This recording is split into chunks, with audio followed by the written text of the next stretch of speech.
The ML Sports Platter is back with you, brought to you by Batavia Downs Gaming and Arc of Onondaga. Make sure you donate to the page right now at arcon.org. That's ARCON.org.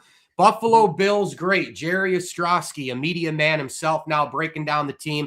You can catch him on multiple platforms. Overreaction Buffalo on the Locked On Bills with Jeremy White. And, of course, the cast of characters there, Joe Marino and everybody doing an awesome job on Bills Squad and on Twitter at Ostrowski_Big O. Big O, how are you? Good, man. What's going on? Little bit of NFL playoffs, right? So let's get into this Bills team. They have QB1. They've got the experience. They won 12 games this year, but ugly losses to the Falcons and Dolphins. They got down in games, Ravens, Bengals, Pats. They came all the way back. We know they have issues with the run defense, playoff defense, the coaching at times in the playoffs. They lack a lot on the weapons side. The roster's not as good as past years, but they do have Allen. They do have the experience, and they won 12 games. You rope all that in together. How do you feel about them going into this game with the Jags?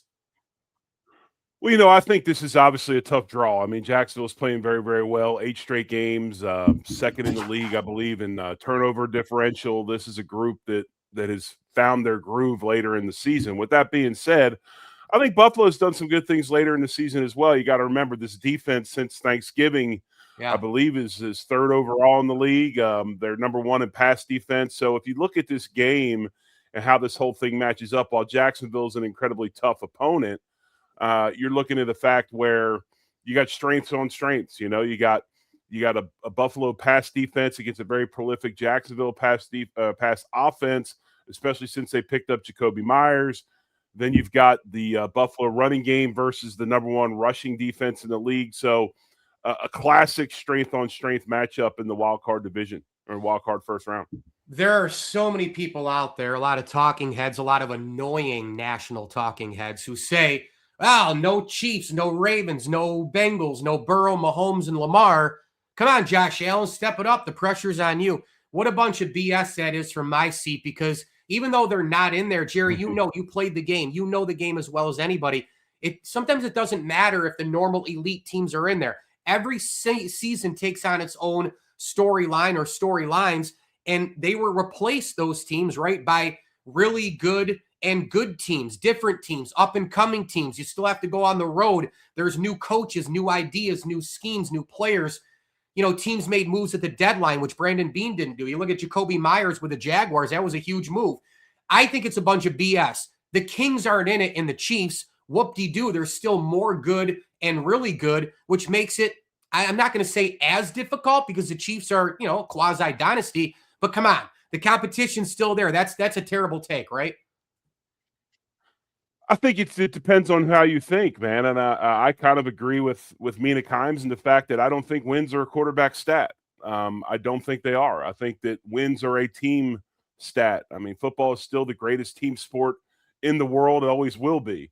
And while quarterbacks play a huge part in the NFL, and we see that across the league, you can't sit there and say, well, Josh should win just because Mahomes and Burrow and those guys aren't in it. I mean, this is a situation where, especially in the playoffs, it comes down to health. What is your health like? Your injury situation? What is your roster like? And then you got to have a little bit of luck. And we'll see what happens. But no, I don't subscribe to that whole thing. I don't think that wins are a quarterback stat. And it's who's playing the best at that time that's going to win this thing. Final question for you: can you just give my viewers and listeners an idea of what it's like when the regular season ends, the postseason begins? Now, the Bills are also coming off the emotion of Highmark Stadium too, right? But what's it like when that playoff brain turns on? You walk on the field and it's, oh man, the marbles are here. It's for all the marbles. And the stage goes up. The bread is buttered. The legacies are built. Postseason, a little bit different, huh? Right.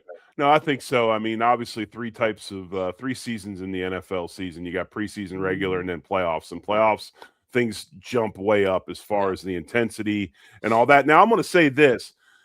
Understand that preparation does not change. I mean, the preparation is the same. I mean, the stakes are higher, and everybody knows what's on the line. It's win or go home. Yeah. But this is in a situation where teams change the way they they get ready, how they do things.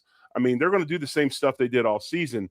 That's what's good about the Bills. I mean, they start ramping up December 1. I mean, they're a December team. Take that into the playoffs. And that's one thing that I think Bills have an advantage on this weekend is when you look at this whole thing. Jacksonville, and it's funny, Marv used to always say, especially when somebody scored a touchdown, he would say, act like you've been there before and you're going to be there again. Yeah. Jacksonville has a little bit of that. We haven't been there in a long, long time, and we don't know how to act. And if you followed anything out of that town and between the players, the fans, I mean, this is one of those deals where I don't know why Buffalo's getting in a plane and flying to Jacksonville. The game is won. And I think the Bills understand this is a completely different situation. They're battle-tested. They're tried and true. And, Josh Allen, tremendous amount of experience in the playoffs, as well as a lot of other guys on that team. I think you have to look at that. But, yeah, I mean, when you start talking about playoffs, I mean, obviously, I liken it to like a bird dog. He's your pet in the house all day, but when you stick him in that metal box in the back of the pickup truck, he knows it's time to go to work. Yeah. And when the playoffs get here, the players understand that as well. Hair stands up on the back of your neck, and it's time to go to work. Yeah, we all love Marv Levy, by the way. There's my little person, Marv, part of the collection. Hey, I got to sneak in something, 30 seconds or so. I wanted to just get your quick Highmark Stadium, the Ralph, New Era Field. Give me like the first thing that pops off what it means to you. Well, it was the start of my career. I mean, I kind of bounced around before I got to Buffalo. When I got to Buffalo, things all fell into place, and I was able to make it and play for a long, long time. I mean, that's what I think about, and obviously, to me, this weekend, and I talked a little bit about it on the socials, but the two things that stood out to me the most, it really, everybody has their thing, right? Everybody has their thing that makes them remember stuff. The red helmets and red socks were over the top for me. I thought it was absolutely gorgeous. The best uniform combination that the Bills have after the Stormtrooper look, the white on the white on the white on the white. I'm a big all white uniform fan, but that classic look was amazing. Then the other thing that really kind of touched me was the hat that Sean McDermott wore. Because as soon as I saw it, I knew exactly what it was, and it was a tribute to Marv. Yeah. And I thought that was outstanding as well. Jeff, the equipment manager, put that together for Sean. But those two things. But, yeah, I mean, it's basically the start of my career and kind of the jump start to a lot of what I am today, the rest of my life. Yeah, so awesome. Jerry Ostroski, of course, Buffalo Bills, doing a great job on the media side now as an analyst, podcaster. Get him on Overreaction Buffalo. Follow him on Twitter at Ostrowski_Big O, and the Bills Squad show on the Locked On Bills with Joe Marino and Jeremy White. They kill it every single show. And we're all brought to you by Archivon Adaga and Batavia Downs Gaming. Of course, stay, play, dine, and win. Book your package today at BataviaDownsGaming.com. Jerry, thank you so much. Appreciate you. Hey, appreciate you. Thanks. Go Bills.